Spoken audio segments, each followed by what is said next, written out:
नमस्कार, आकाशवाणी चंडीगढ़ से प्रादेशिक समाचारों के साथ मैं पंकज धीमान। प्रधानमंत्री नरेंद्र मोदी ने कहा है कि G20 शिखर सम्मेलन के दौरान घोषित भारत, मध्य पूर्व, यूरोप आर्थिक गलियारा आने वाले सैकड़ों वर्षों के लिए विश्व का घर बनेगा।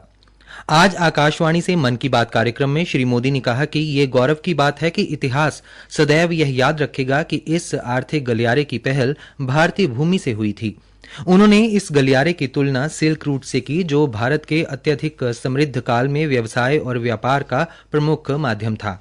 प्रधानमंत्री ने अपने संबोधन में दिल्ली G20 के आयोजन स्थल भारत मंडपम के लोकप्रिय होने का जिक्र भी किया। प्रधानमंत्री ने कहा कि दिल्ली में G20 विश्वविद्यालय संपर्क कार्यक्रम होने जा रहा है, जिसमें देश भर के विश्वविद्यालयों के लाखों विद्यार्थी एक दूसरे से जुड़ेंगे। प्रधानमंत्री ने महाविद्यालयों के विद्यार्थियों से कहा कि 26 सितंबर को वे इस कार्यक्रम को देखें और इनसे जुड़ें। श्री मोदी ने कहा कि इस कार्यक्रम के दौरान महाविद्यालयों के विद्यार्थियों से बातचीत करने की वे उत्सुकता से प्रतीक्षा कर रहे हैं। श्री मोदी ने रोजगार सृजन में पर्यटन के योगदान पर जिक्र करते हुए कहा, पर्यटन का एक बहुत बड़ा पहलू रोजगार से जुड़ा है। कहते हैं सबसे कम इन्वेस्टमेंट में सबसे ज्यादा रोजगार अगर कोई सेक्टर पैदा करता है तो वो टूरिज्म सेक्टर ही है। टूरिज्म सेक्टर को बढ़ाने में किसी भी देश के लिए गुडविल, उसके प्रति आकर्षण बहुत मैटर करता है। और G20 के सफल आयोजन के बाद दुनिया के लोगों का इंटरेस्ट भारत में और बढ़ गया है। साथियों, G20 में 1 लाख से ज्यादा डेलीगेट्स भारत आए। वो यहाँ की विविधता, अलग अलग परंपराएं, भांति भांति का खान पान और हमारी धरोहरों से परिचित हुए। यहाँ आने वाले डेलीगेट्स अपने साथ जो शानदार अनुभव लेकर गए हैं, उससे टूरिज्म का और विस्तार होगा। प्रधानमंत्री ने प्रसन्नता व्यक्त करते हुए कहा कि भारत में विश्व विरासत स्थलों की संख्या लगातार बढ़ रही है, जो अब 42 हो गई है। उन्होंने कहा कि भारत ये सुनिश्चित करने का प्रयास कर रहा है कि ज्यादा से ज्यादा ऐतिहासिक और सांस्कृतिक स्थलों को विश्व विरासत स्थलों की सूची में शामिल किया जाए। चंद्रयान तृतीय के चंद्रमा पर उतरने का जिक्र करते हुए प्रधानमंत्री ने कहा कि ये एक महत्वपूर्ण उपलब्धि है। श्री मोदी ने कहा कि इस ऐतिहासिक घटना को 80 लाख लोगों ने इसरो के YouTube लाइव चैनल पर देखा, जो अपने आप में एक बड़ा कीर्तिमान है।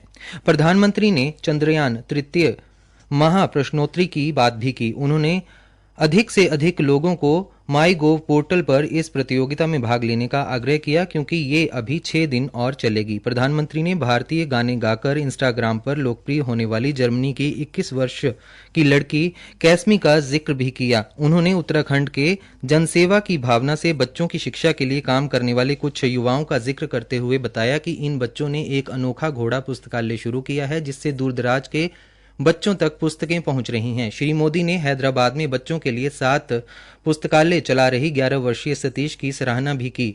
ई पुस्तकों के बारे में बातचीत करते हुए श्री मोदी ने कहा कि दुनिया भर में बापू के विचार आज भी कितने प्रासंगिक है। मुझे इस बात की भी खुशी, हमारे देश में शिक्षा को हमेशा एक सेवा के रूप में देखा जाता है कि आज का दौर डिजिटल टेक्नोलॉजी और ई बुक्स का है, लेकिन फिर भी किताबें हमारे जीवन में हमेशा एक अच्छे दोस्त की भूमिका निभाती हैं। इसलिए हमें बच्चों को किताबें पढ़ने के लिए प्रेरित करना चाहिए। वन्य जीव संरक्षण के बारे में प्रधानमंत्री ने कहा कि पिछले कुछ वर्षों में शेर, बाघ, तेंदुओं और हाथियों की संख्या में उत्साहजनक वृद्धि हुई है। धरती के अन्य जीवों को बचाने के लिए भी प्रयास किए जा रहे हैं। श्री मोदी ने कहा कि आजादी का अमृतकाल प्रत्येक भारतीय के लिए कर्तव्य काल भी है। प्रधानमंत्री ने इस पल को भी याद किया जब हाल ही में विश्व नेता एक साथ राजघाट पर महात्मा गांधी को श्रद्धांजलि देने राजघाट पर पहुंचे थे। प्रधानमंत्री ने कहा कि दुनिया भर में बापू के विचार आज भी कितने प्रासंगिक है। मुझे इस बात की भी खुशी है कि गांधी जयंती को लेकर पूरे देश में स्वच्छता से संबंधित बहुत सारे कार्यक्रमों का प्लान किया गया है। केंद्र सरकार के सभी कार्यालयों में स्वच्छता ही सेवा अभियान काफी जोर शोर से जारी है। इंडियन स्वच्छता लीग में भी काफी अच्छी भागीदारी देखी जा रही है। प्रादेशिक समाचार समाप्त हुए।